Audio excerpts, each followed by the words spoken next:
Good morning, students. Welcome back to our class. Sorry, yesterday we was absent due to some problems, and today we are going to continue our concept, the lesson 2.2. Here we are going to complete our lesson between today and tomorrow, and then after I am going to conduct a test of your syllabus, which is still done. Chapter number 1 and 2 on Sunday. On Sunday there will be a test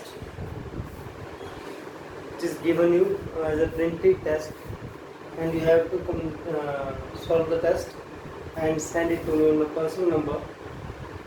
So let's continue with the lesson. That we will talk about the test. Today our topic is scientific management principle and techniques. That scientific management क्या है, उसके principles, उनकी techniques के बारे में हम पढ़ेंगे कि scientific management attempts to eliminate waste to ensure maximum production at minimum cost. Scientific production का मतलब क्या है कि वेस्ट को मिनिमाइज करना। पहली बात कि जो वेस्टेज हो रही है उसको कम करना। प्रोडक्शन, मैक्सिमम प्रोडक्शन का मतलब ज़्यादा से ज़्यादा प्रोडक्शन करना टू अर्न मैक्सिमम प्रॉफिट, ताकि वो मैक्सिमम प्रॉफिट प्राप्त कर सके, एंड यूजिंग मैक्सिमम कॉस्ट, और कम से कम कॉस्ट को लगा सके। That's called scientific management. We are going to read the meaning of the scientific management. The literally meaning of scientific management is performing the work of management in a scientific manner.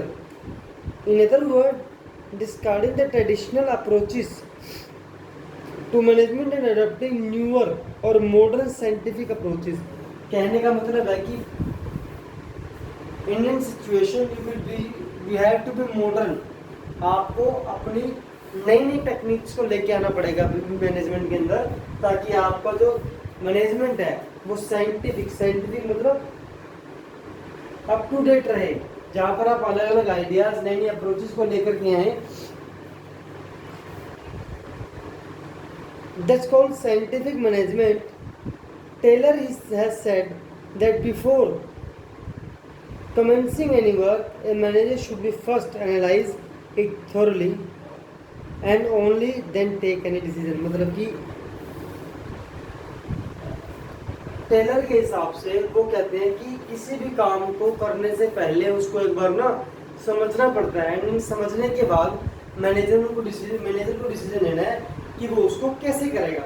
इसकी definition एक पढ़ते हैं हम कि the scientific management is the act of knowing exactly what you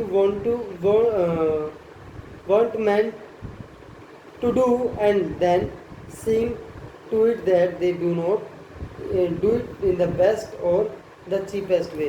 मतलब scientific management एक तरीका है अपने आप को एनालाइज करने का कि जो आपने काम किया है वो सबसे बेस्ट तरीके से किया है या सबसे बेकार तरीके से किया है। इसके फीचर्स के बारे में पढ़ेंगे हम। Based upon the any above definitions, the following are the main characteristics of scientific management. सबसे पहली बात क्या होती है, features of scientific management.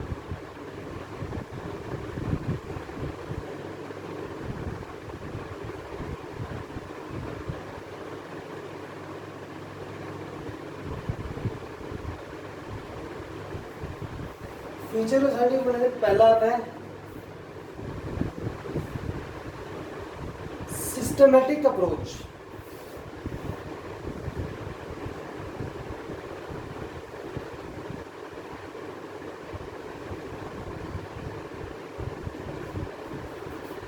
Systematic approach कि scientific management is a systematic approach to management and it is used to ensure that all the activities is completed in a systematic and scientific manner।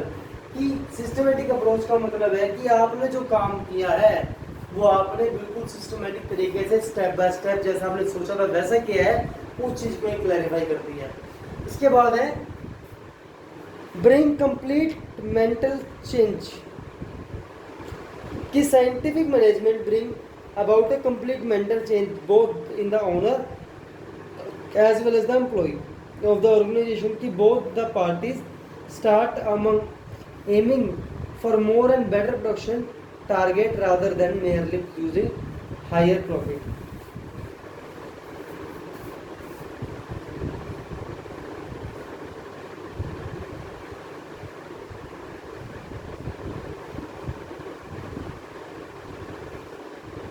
यहाँ पर क्या है कि owner के और employ के mind को चेंज करना इसका काम होता है, बिकॉज इसका काम not to earning maximum profit, its main मकसद क्या है इसका, to make maximum production from the company, from the employees, कि ज़्यादा से ज़्यादा मैन्युफैक्चरिंग कर रहा है। और यहाँ पर ये क्या करता है, ओनर के और एम्प्लॉय के माइंड को वॉश करके ये बात फिट करता है कि उनको प्रोडक्शन ज़्यादा करनी है, ना कि प्रॉफिट हायर अर्न करना है। इसके बाद require strict observance for rules.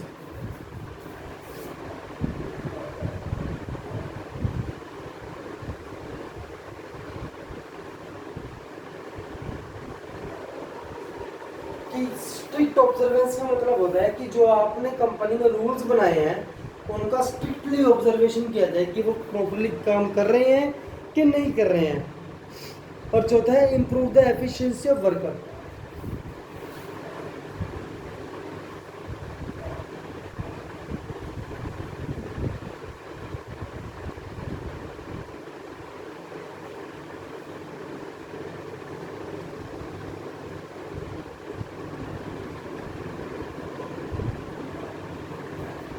Efficiency of workers का मतलब क्या है कि the main aim scientific management to increase the efficiency of workers because this is done through the conducting various kind of studies. मतलब उनको अलग अलग स्टडीज करवाकर, जैसे कि time study, motion study, fatigue study करवाकर उनको क्या कि उनको एफिशिएंसी, उनके काम करने के पावर को बढ़ाया जा सकता है। And discard traditional management. Discard traditional management का मतलब है कि पुरानी तकनीकों को छोड़ना और नई को अपनाना, मॉडर्न अप टू डेट रहना। मैंने आपको पहले कहा था कि इसके अंदर सबसे ज़रूरी आपको मॉडर्न रहना है, अप टू डेट रहना है। और अप टू डेट रहने के लिए क्या करना पड़ता है, आपको पुरानी टेक्निक्स को छोड़कर नई को अपनाना पड़ता है। Now there some principles of scientific management. इससे प्रिंसिपल्स की बात करेंगे। प्रिंसिपल क्या क्या है,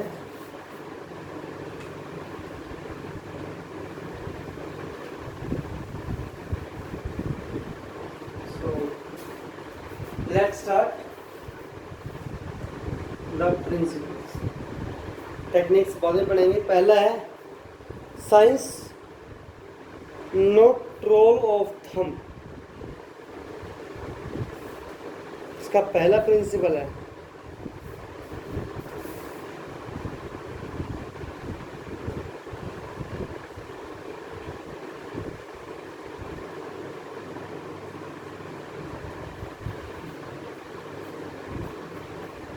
this principle says that we should not get stuck in the set routine with the old techniques to doing work.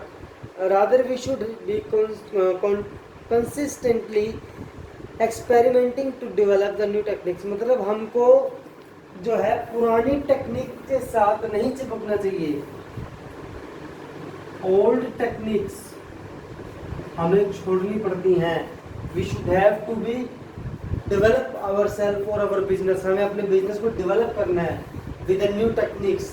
हम क्या करना है, बार बार एक्सपेरिमेंट्स करके देखने हैं अलग अलग चीज़ों पर कि किस तरह से कौन सी टेक्निक अपना के हम अपने काम को तेज़ी से कर सकते हैं, अच्छा कर सकते हैं, और भी बढ़िया बना सकते हैं। That's called the first principle which is science not a thumb, rule of thumb. And second है harmony not Discord.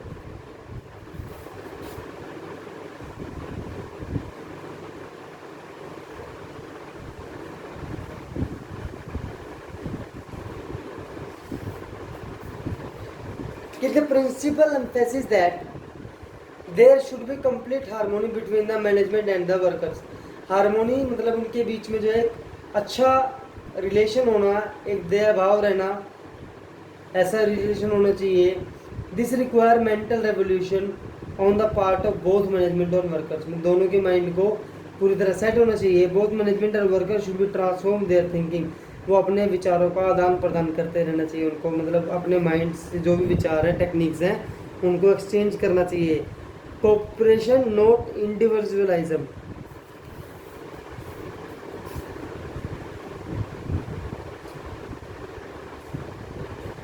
Not individualism क्या है कि किसी सिंगल पर्सन पर ध्यान ना देकर उसको पूरे वर्कर्स पर ध्यान देना चाहिए, उनके कोऑपरेट करके चलना चाहिए ताकि कंपनी ज़्यादा से ज़्यादा काम कर सके, एम्प्लॉयज़ के बीच में जो है कोऑपरेशन की भावना बनी रहे। इसके बाद development of each and every person to his and her greatest efficiency, मतलब कि कंपनी में काम करने वाले हर एक पर्सन को आपने डेवलप करना है, उसको आपने मॉडर्न बनाना है, उसकी सोच को बदलना है। Change the thinking of the employees of the company, उनकी सोच को बदलकर उनको आपने इतना डेवलप करना है कि वो लोग अपना बेस्ट दें कंपनी के अंदर और मैक्सिमम प्रोडक्शन को लेकर के आए। इसके बाद है techniques of scientific management.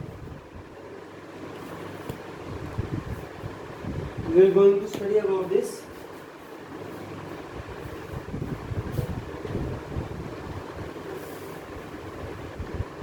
Technique of scientific management पढ़ते हैं इसके बारे में। फंक्शनल फॉर्मनशिप,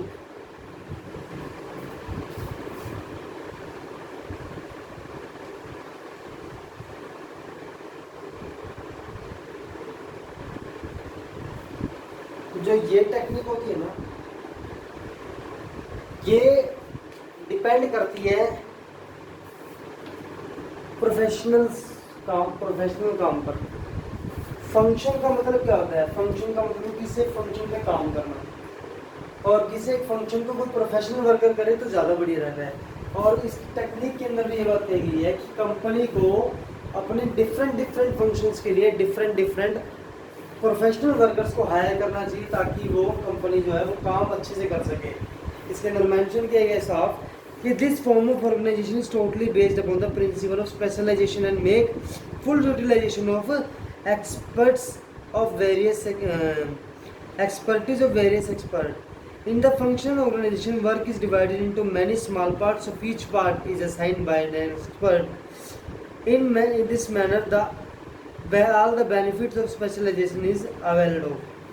ठीक है ना, कि यहाँ पर कंपनी करते हैं अपने काम को स्मॉल पार्ट्स में डिवाइड कर करके एक्सपीरियंस होल्डर को दे देती है ताकि वो उसका फुल यूटिलाइजेशन करे, रिसोर्सेज का वेस्टेज कम से कम करके प्रोडक्शन मैक्सिमम करें। इसके बाद सेकंड है हमारा फैक्ट्री मैनेजर। टेलर है suggested the division of work of factory manager into 2 सब डिपार्टमेंट्स। उन्होंने 2 सब डिपार्टमेंट्स बनाए थे इसके, एक था प्लानिंग ऑफिसर, दूसरा प्रोडक्शन ऑफिसर।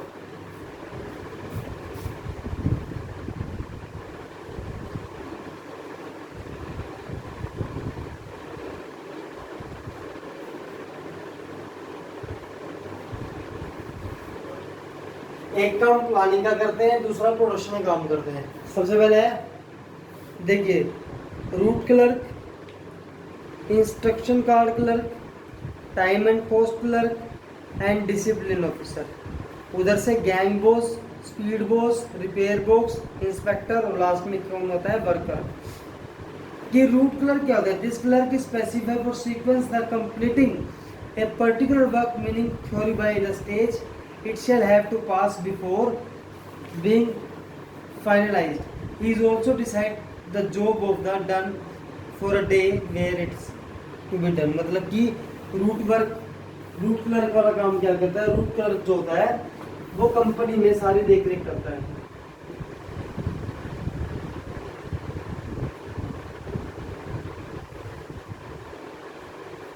वो कंपनी में देख रेख करता है काम की, लोग जो वर्कर्स होते हैं उसके नीचे काम करने वाले, उनको ऑर्डर भी पास करता है। वो किसी भी डिसीजन को फाइनलाइज करने से पहले और किसी को भी जॉब देने से पहले वो ये देखता है कि आज क्या काम करना है, किस जगह करना है, कितना करना है। इंस्ट्रक्शन कार्ड क्लर्क क्या करे? This clerk prepare the instruction card. Instruction card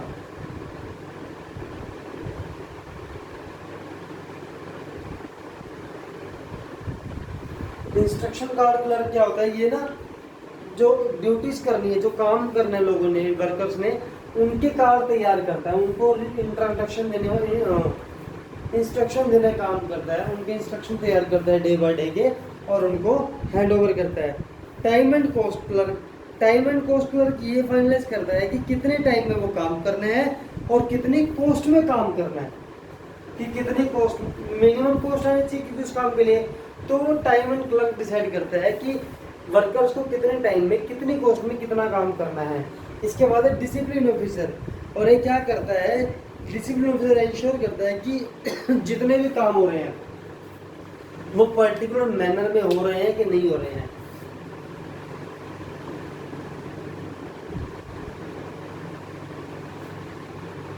कि जितने भी काम हो रहे हैं वो सही परफेक्ट मैनर में हो रहे हैं कि नहीं हो रहे हैं, इसका काम ये होता है। इसके बाद होता है प्रोड्यूसर ऑफिसर, इसमें सबसे पहला गैंग बॉस, कि the worker are divided into various groups from the point of view of control a group is leader is selected who is known as the gang boss. मतलब कि functional work में जो छोटे छोटे काम बनाए थे उन सब काम को देखने के लिए उनके ऊपर एक मेन हेड रखा जाता है, जिसको गैंग बॉस बोलते हैं।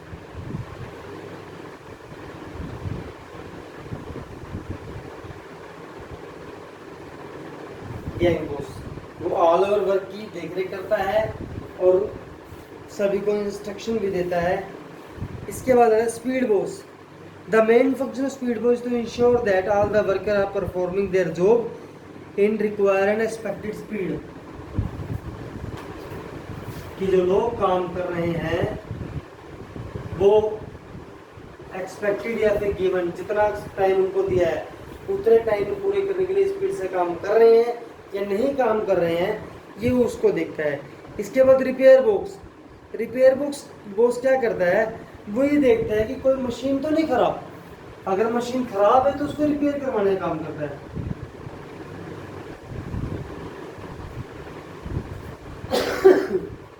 और लास्ट है इंस्पेक्टर, इंस्पेक्टर क्या करता है कि the inspector inspects the thing production are compare their quality with the standard prescribed for them, मतलब and tries to find out the difference. वो क्या करता है इंस्पेक्टर चेक करता है कि जो वर्कर है वो प्रॉपर काम कर रहे हैं कि नहीं काम कर रहे हैं, उनको जो काम दिया गया है, जो प्रोडक्ट कर रहे हैं प्रोडक्ट की क्वालिटी बढ़िया है कि नहीं है। अगर उनकी क्वालिटी में कोई फ़र्क है उनको फ़र्क बताना, उनकी मिस्टेक्स, उनके जो लैकिंग्स है पॉइंट्स वो बताना, ये काम इंस्पेक्टर का होता है। ठीक है जी, आज क्लास में इतनी ही लूँगा, कल हमारा थोड़ा सा टॉपिक जो रह गया वो कल कंप्लीट करेंगे। आज के लिए इतना ही, आप इतना वर्क रीड करेंगे। Good afternoon, good morning again, thank you.